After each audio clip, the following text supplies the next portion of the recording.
వ్యక్తిగతంగా ఆయన మంత్రి దీనికి ఎందుకు అభ్యంతరం? వాళ్ళ పార్టీకి ప్రజలు తీర్పు చెప్పారు, ఆ కూటమికి ప్రజలు తీర్పు చెప్పాక వాళ్ళు ఎవరినైనా మంత్రి, అది పవన్ కళ్యాణ్ ఇష్టం జనసేన నుంచి ఎవరు మంత్రి కావాలని.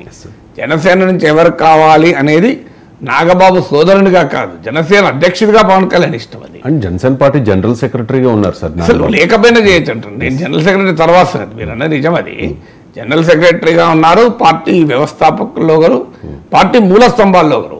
అది నేను అది కూడా కాదంటాను. ఇదే ఇప్పుడు ఫస్ట్ ఇష్టం పవన్ కళ్యాణ్ది, తర్వాత ఇష్టం చంద్రబాబు నాయుడుది. పార్లమెంటరీ సూత్రాల ప్రకారం చంద్రబాబు నాయుడు ఫస్ట్ ఇష్టం. కానీ సంకీర్ణ రాజకీయాల్లో ఒక పార్టీ ఎవరిని తన తరఫున క్యాబినెట్లో ఉంచాలి అనేది ఆ పార్టీ డిసిషన్ కదా.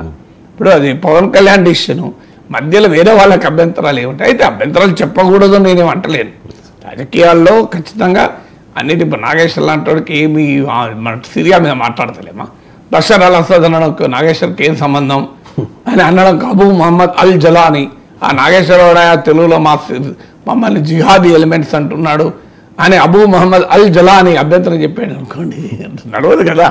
సో సిరియాలో అబూ మహమ్మద్ అల్ జలాని జిహాదీ లింకులు ఉన్నాయి, అల్ ఖైదా రూట్స్ ఉన్నాయి, నాగేశ్వర్ విశ్లేషణ